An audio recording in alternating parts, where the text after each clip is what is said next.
आदमी का मुंह जबरदस्ती खोला गया और उसके मुंह में कुत्ते की जंजीर ठूस दी गई। उसने बहुत विरोध किया लेकिन दूसरा पक्ष नहीं रुका। उसने 3 मीटर लंबी नली निकाली, बिना कुछ कहे उसे आदमी के पेट में डाल दिया। वह इतना डर गया कि उसकी आंखों से आंसू निकल आए। वह संघर्ष करना चाहता था लेकिन उसे कसकर बांधा गया था। दूसरे पक्ष ने पूरी ताकत लगाकर नली को जोर से अंदर डाला। आदमी का गला फौरन जाम हो गया और वह विरोध करने में असमर्थ हो गया। फिर उसने जोर से नली को अंदर डाला और नली सीधे आदमी के पेट में जा लगी। यह एहसास उसके दिल में हजारों तीरों के चुभने जैसा था और वह सिर्फ एक कराह भर की आवाज निकाल सका। तभी दूसरे पक्ष ने उसके बगल वाला स्विच ऑन किया और सैकड़ों ईले तुरंत बाहर निकल आई, नली के साथ सीधे उसके मुंह में। आदमी ने डर के मारे आंखें चौड़ी कर ली लेकिन वह बस उन्हें अपने शरीर में समाते हुए देख सकता था। कुछ गुड़गुड़ाहट की आवाजों के बाद उसका पेट पूरी तरह से ईल के लिए स्वर्ग बन गया। फिर उसने 6 घंटे तक चुपचाप इंतजार किया ताकि किण्वित मछली उस आदमी के आमाशय रस में पूरी तरह मिल जाए और फिर बर्तन से पीले तरल की कुछ बूंदें निकाली जाएंगी। ऐसा करने का उद्देश्य वास्तव में अमरता के अमृत का अध्ययन करना था। जब वह आदमी फिर से उठा तो उसने खुद को एक नर्सिंग होम में बिस्तर पर लेटा हुआ पाया। उसके बाएं पैर में प्लास्टर बंधा हुआ था। अभी का दृश्य एक सपने जैसा लग रहा था लेकिन उलझन ये थी कि उसके पेट में कुछ गड़बड़ है। जैसे ही वह आदमी उलझन में था, उसके बगल में बैठे निर्देशक ने उसे कहा, कल तुम्हारा कार एक्सीडेंट हुआ था और तुम सड़क किनारे बेहोश हो गए थे। सौभाग्य से नर्सिंग होम के कर्मचारी वहां से गुजरे और तुम्हें बचा लिया। पैर की चोट के अलावा बाकी सब ठीक था। अब तुम्हें यहीं आराम करना चाहिए। उस आदमी की उलझन भरी आंखों में उसने चिंता से कहा, यहाँ और पानी जरूर पीना, इससे तुम्हारे पैरों को आराम मिलेगा। निर्देशक के जाने के बाद उस आदमी ने ज्यादा कुछ नहीं सोचा और पानी का गिलास पी लिया। लेकिन इसी समय उसे अचानक कुछ गड़बड़ लगी। कप के तले में एक छोटा सा कीड़ा दिखाई दिया। उस आदमी ने अपनी उंगली डाली और पाया कि वह अभी भी जिंदा था। उछलते हुए कीड़े को देखकर उस आदमी ने उसे अपने हाथों से रगड़ा और उसे गंभीरता से नहीं लिया। लेकिन उसे क्या पता था कि वह बुरे लोगों के जाल में फंस गया है। फिर उस आदमी ने छड़ी के सहारे नर्सिंग होम में देखा। उसने पहली बार ऐसी अजीब जगह देखी थी। 100 साल के लोग पानी में एरोबिक्स कर रहे थे, कुछ स्टीमर में रहते थे और उससे भी अजीब बात यह थी कि कुछ लोग बिना ऑक्सीजन मास्क पहने 3-4 घंटे स्विमिंग पूल में तैरते रहे। वे मछली की तरह आजाद थे, बिना किसी तथाकथित भोजन के। वह आदमी बहुत उत्सुक था, इसलिए उसने नर्स से पूछा कि वे इतनी देर तक सांस क्यों नहीं ले रहे थे। नर्स ने बिना सोचे समझे जवाब दिया, क्योंकि यहाँ का पानी परियों का पानी है, इसमें एक निश्चित मात्रा में ऑक्सीजन है, इसलिए इसे बदलने की कोई जरूरत नहीं है। उस आदमी को अपने कानों पर यकीन नहीं हुआ और उसने मुस्कुराते हुए कहा, तुम मुझे बेवकूफ समझ रहे होगे। फिर वह मुड़ा और चला गया। हालांकि वह उलझन में था लेकिन उसका शरीर इसकी इजाजत नहीं दे रहा था और अब वह यहीं आराम कर सकता था। लेकिन लगातार कई दिनों के बाद उस आदमी ने पाया कि उसका शरीर न सिर्फ ठीक हुआ बल्कि और भी बिगड़ गया। वह डीन से कुछ देर बातें करता रहा और उसके नेत्रों से बहुत सारा खून बहने लगा और फिर उसे चक्कर आने लगा। दूसरों को बड़े चाव से नाश्ता करते देख वह धीरे धीरे नियंत्रण खो बैठा, आंखें घुमाई और वहीं बेहोश हो गया।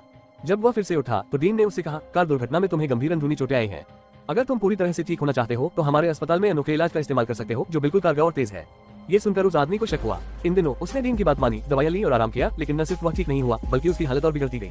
या तो डीन के साथ कुछ गड़बड़ थी या फिर सैनिटोरियम में कुछ गड़बड़ थी, लेकिन अब ये सिर्फ एक शक था और कोई सबूत नहीं था। सच्चाई जानने के लिए उसने डीन की बात मानने का नाटक किया और इलाज के लिए राजी हो गया।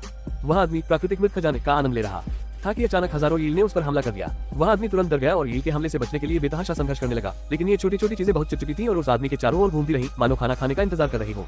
ये देखकर वह आदमी शीशे की ओर तैरा। उसने खिड़की पर जोर से थपथपाया, मदद मांगने की कोशिश की, लेकिन ड्यूटी पर मौजूद डॉक्टर आलसी था और उसे कोई आवाज सुनाई नहीं दे रही थी।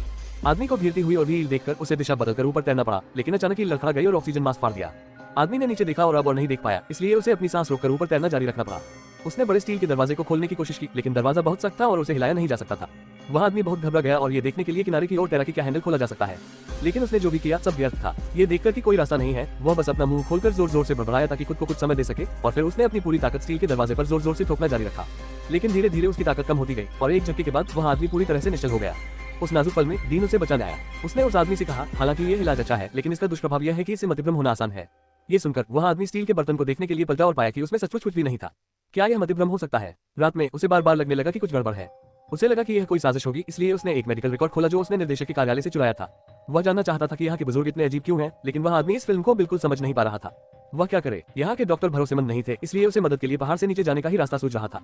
तो उस आदमी ने एक खास मरीज जियाओमी को निशाना बनाया। बुजुर्गों से भरे इस सैनिटोरियम में निर्देशक उसे बहुत महत्व देते थे। जियाओमी के पास साइकिल थी, इसलिए वह आदमी उसे फुसलाकर पहाड़ से नीचे ले गया। उसे मदद के लिए पास में ही एक पशु चिकित्सक मिल गया। दूसरे पक्ष ने मेडिकल रिकॉर्ड देखा और सहजता से कहा, ये लगातार पानी की कमी के कारण दांतों का गिरना है। ये सुनकर वह आदमी दंग रह गया। ये सैनिटोरियम जाहिर तौर पर हाइड्रोथेरेपी के लिए मशहूर है। मरीज रोजाना ढेर सारा पानी पीते हैं, चाहे वे कितने भी बुरे क्यों ना हो, उन्हें पानी की कमी नहीं हो सकती। वह समझ नहीं पा रहा था। इसी समय निर्देशक अचानक दरवाजे पर प्रकट हुए। बिना कुछ कहे उन्होंने दोनों को जबरदस्ती वापस ले लिया। रात में उस आदमी ने गलती से पाया कि उसके दांत थोड़े ढीले थे। उसने उसे हल्के से छुआ और वह गिर गया। ये सुनकर उसे पशु चिकित्सक की बात याद आ गई। वह और भी उलझन में पड़ गया। अगर उसे सच्चाई का पता नहीं चलता तो शायद वह इसी नर्सिंग होम में मर जाता। उस आदमी ने हेड नर्स से मदद मांगने का नाटक किया और कहा कि उसके दांत लगभग गिरने ही वाले हैं। जब नर्स ने उन्हें अपनी सतर्कता कम करने के लिए मनाया तो वह चुपचाप प्रतिबंधित क्षेत्र में चला गया, लेकिन उसने कभी सोचा भी नहीं था कि दरवाजा खोलते ही वह पूरी तरह से स्तब्ध रह जाएगा। यहाँ रखे कांच के कंटेनर मानव नमूनों से भरे थे और वे सभी मरीज जो उसने पिछली बार देखे थे यहाँ मौजूद थे। वह आदमी हैरान रह गया। ये नर्सिंग होम कैसे हो सकता है? मुझे डर है कि वे कोई संदिग्ध सौदा कर रहे थे। जब वह हैरान था, कंटेनर में बैठा बूढ़ा आदमी थोड़ा हिल गया। ये देखकर कि वह अभी भी हिल रहा है, उस आदमी ने अपनी बैसाखियां उठाई और जोर जोर से तोड़ने लगा, लेकिन कांच बहुत सख्त था और चाहे वह कितनी भी कोशिश करे बेकार था। वह आदमी और भी ज्यादा डरता जा रहा था। अब कुछ भी मायने नहीं रखता था, उसे सेनेटोरियम से भागना ही था। उसे इसकी बिल्कुल भी परवाह नहीं थी। वह अपनी बैसाखियां लेकर बाहर भागता रहा, लेकिन इसी दौरान वह कर्मचारियों से टकरा गया। कई लोगों ने उसे जबरदस्ती ऑपरेशन टेबल पर धकेल दिया। डॉक्टर ने एक इलेक्ट्रिक ड्रिल निकाली और उस आदमी के दांतों पर निशाना साधा। चुभने की आवाज सुनकर वह डर गया कि कहीं उसके दांत न निकल जाए। बिना एनेस्थीसिया के इलेक्ट्रिक ड्रिल उस आदमी के दांतों पर लग गई। चुभने की खामोश आवाज के साथ दांतों से ढेर सारा खून बहने लगा। डॉक्टर कुछ देर के लिए दुविधा में पड़ गया और उस आदमी के आगे के दांत पूरी तरह टूट गए। डीन एक तरफ खड़ा हो गया और शांति से बोला, निश्चित क्षेत्र में अतिक्रमण करने की यही तुम्हारी सजा है। लेकिन उस आदमी ने हार नहीं मानी, उसे यहाँ से भागना ही होगा। आधी रात को वह पहाड़ से नीचे जा रही एक कार में चुपके से बैठ गया और पुलिस को बुलाने के लिए थाने की ओर दौड़ा। उस आदमी ने भावुक होकर कहा, निर्देशक मानव प्रयोग कर रहे हैं और वहाँ लाशों से भरा एक गुप्त कमरा है। ये सुनकर शेरिफ हैरान नहीं हुआ, बल्कि असामान्य रूप से शांत हो गया। उसने उस आदमी को दिलासा दिया और कहा कि वह इस मामले को अच्छी तरह से संभाल लेगा और किसी को बुला लेगा। पुलिस की यह बात सुनकर उस आदमी ने आखिरकार राहत की सांस ली। कुछ ही देर बाद शेरिफ अपने आदमियों के साथ वहां आ पहुंचा। अप्रत्याशित रूप से जो आया वह निर्देशक था। उस आदमी को भागते देख उसने गंभीरता से कहा, युवक तुम बस बीमार हो, क्या तुम डॉक्टर के पास नहीं जा सकते? तुम्हें ऐसे ही तड़पना पड़ता है। क्या तुम हमारे सेनेटोरियम में इलाज के लिए नहीं आए थे क्योंकि तुम्हें अक्सर मतिभ्रम होता है? तुमने अभी जो कहा वह सब तुम्हारे मतिभ्रम है। तुम फिर से बीमार हो। ये सुनकर वह आदमी अवाक रह गया। वह स्पष्ट रूप से बीमार नहीं था, बल्कि एक कार दुर्घटना के कारण यहाँ बचाया गया था। उसने निर्देशक से पूछा और कहा कि उसने अभी पानी की टंकी में कई लाशें देखी हैं, जिनमें से एक वह बूढ़ा आदमी था जिसने पहले बात की थी। निर्देशक ने सुना, तो तुम यही बात कर रहे हो। इसके बाद वह बूढ़े आदमी को यहाँ ले आया। लोगों की चहल पहल देखकर वह आदमी पूरी तरह से असमंजस में पड़ गया। क्या ये कोई भ्रम हो सकता है? पहली बार उसे खुद पर शक होने लगा। इस तरह वह आदमी चुपचाप वार्ड में वापस नहीं लौटा। जल्द ही उसे यकीन हो गया कि वह बीमार है। आधी रात को शौचालय का ढक्कन दबाया गया और उसे खोला गया। वह आदमी सावधानी से वहां गया। हिलते हुए ढक्कन को देखकर उसने हिम्मत जुटाकर उसे खोला। नतीजा ये हुआ कि अंदर घनी ईलें थी, जिन्हें देखकर वह आदमी इतना डर गया कि लगभग गिर पड़ा। जब उसने दोबारा देखा तो अंदर की ईलें गायब हो गई थी। जब उसने शौचालय का ढक्कन खोला तो उसने देखा कि ईलें इधर उधर तैर रही हैं। वह आदमी तुरंत बेहोश हो गया। क्या ये सच था या भ्रम? उसे यकीन नहीं हुआ कि वह बीमार है। उसने झट से शौचालय को खींचकर जमीन पर पटक दिया। कमरे में फैली गंदगी को देखकर वह आदमी कोने में सिमट गया। उसे समझ नहीं आ रहा था कि क्या करे। शायद वह सचमुच बीमार था। वह थका हुआ था और अब और करवटें नहीं लेना चाहता था। उसके बाद के दिनों में उसने नर्सिंग होम के कहने पर वही किया और उसके चेहरे के भाव धीरे धीरे फीके पड़ गए। कई दिनों के बाद उस आदमी को अचानक कुछ याद आया। पहले तो वह स्वस्थ लग रहा था, लेकिन सेनेटोरियम में दाखिल होते ही उसकी तबीयत बिगड़ने लगी। उसने अपने पैर पर लगे प्लास्टर पर नजर डाली। क्या ये बीमारी झूठी हो सकती है? फिर उसने कांच का एक टुकड़ा उठाया और झटपट प्लास्टर हटा दिया। थोड़ी देर बाद उसके सामने एक मजबूत पैर दिखाई दिया। उस आदमी ने चलने की कोशिश की और पाया कि कुछ भी ठीक नहीं था। लंगड़ा पैर डीन का झूठ था, इसलिए उसने जो कुछ भी पहले देखा था वह सब सच था। वह आदमी गुस्से से भर गया। उसने एक फावड़ा उठाया और सीधे एक तहखाने के दरवाजे पर गया। उसने इस जगह पर इसलिए जाने का इरादा किया था क्योंकि यहाँ हर रात कोई लाशें ले जाता था। जब वह अंदर पहुंचा तो वह पूरी तरह से दंग रह गया। वहां न केवल तरह तरह के ईल के नमूने और ईल के चित्र थे, बल्कि एक भयानक मानव त्वचा का मुखौटा भी था। ड्रेसिंग टेबल के सामने धुंध को देखकर उस आदमी को कुछ पता लग रहा था। और भी अजीब बात यह है कि हॉल के बीच में जियाओमी की एक तस्वीर टंगी हुई है। क्या हो रहा है? क्या जियाओमी कोई मरीज नहीं है? लेकिन उसके कपड़ों को देखकर तस्वीर में दिख रही महिला किसी राजकुमारी जैसी लग रही है। इस समय उस आदमी को अचानक एक किंवदंती याद आ गई। 200 साल पहले ये जगह अभी भी एक किला थी। अपने वंश को शुद्ध रखने के लिए बैरन ने अपनी बहन को उससे शादी करने के लिए मजबूर किया, लेकिन पाया कि वह बांझ थी। इसलिए उसने बड़ी संख्या में ग्रामीणों को मानव प्रयोग करने के लिए इस्तेमाल किया और एक इलाज खोजा। बाद में मामला उजागर हुआ और ग्राम प्रधान ने लोगों को सब कुछ जलाने के लिए प्रेरित किया। क्या ये हो सकता है कि जियाओमी बैरन का वंशज है? वह संदेह के साथ अंदर चलता रहा। इस समय कोई उसके पीछे आया। वह आदमी जल्दी से दीवार के पीछे छिप गया और उसने देखा कि कर्मचारी एक लाश को धकेल रहे हैं। जब उसने सफेद कपड़ा उठाया तो वह एक सूखी हुई लाश निकली जिसे चूसा गया था। आदमी ने अपनी सांस रोक ली और आवाज करने की हिम्मत नहीं की। कर्मचारियों ने स्ट्रेचर उठाया और शव को मछली के तालाब में फेंक दिया। सैकड़ों ईल उस पर टूट पड़े और शरीर पल भर में खोखला हो गया।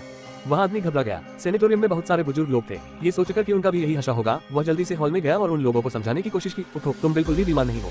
डीन ही हम सबको नुकसान पहुंचाना चाहता है, लेकिन ये लोग पहले ही ज़ॉम्बी बन चुके थे और वे उनकी एक न सुन सके। उन्होंने उस आदमी को कसकर घेर लिया और उसे फिर से प्रयोगशाला ले जाया गया और उसे वह सजा मिली जिसका वह हकदार था। इस बार वह डीन की यातनाओं का विरोध नहीं कर सका और उसने अब और विरोध नहीं किया। वह उन बूढ़ों की तरह दूसरों की दया पर निर्भर हो गया। जियाओमी ने उस आदमी को ढूंढा। उम्मीद थी कि वह उसे सेनेटोरियम से बाहर निकाल सकेगा, लेकिन उसकी उदास आंखें देखकर जियाओमी निराश हो गई। आज रात डीन उससे शादी करने के लिए जबरदस्ती करने वाला था और सब कुछ बहुत देर हो चुकी थी। लेकिन निर्णायक क्षण में वह आदमी आ गया। पता चला कि वह दिखावा कर रहा था। उसे एक किताब में एक राज मिला। डीन 200 साल पहले का काउंट था और जियाओमी उसकी बेटी थी। उन्हें गांव वालों ने जलाकर नहीं मारा, बल्कि बुढ़ापा टालने वाली दीर्घायु औषधि का इस्तेमाल किया और आज तक जीवित है। रहस्य उजागर हो गया और डीन ने इसे और नहीं छिपाया और अपना वेश पूरी तरह से उतार फेंका। सौभाग्य से उस आदमी ने पहले से ही पेट्रोल तैयार कर रखा था और उसे सीधे जला दिया। लेकिन डीन की लड़ने की क्षमता इतनी जबरदस्त थी कि उसने उस आदमी को मुर्गे की तरह उठा लिया। दोनों की ताकत में इतना अंतर था कि वह उसका मुकाबला नहीं कर सका। उस महत्वपूर्ण क्षण में जियाओमी नीचे आया। डीन की तैयारी न होने का फायदा उठाया, एक कुल्हाड़ी उठाई और डीन के माथे पर दे मारी, जिससे वह वहीं गिर पड़ा। जैसे जैसे आग बढ़ती गई, पूरा तहखाना पूरी तरह से उसकी चपेट में आ गया, लेकिन इन बुरे लोगों का भागने का कोई इरादा नहीं था। उस आदमी और जियाओमी ने इसकी परवाह नहीं की और अपनी साइकिलों पर भाग गए। लेकिन फिल्म के अंत में उस आदमी की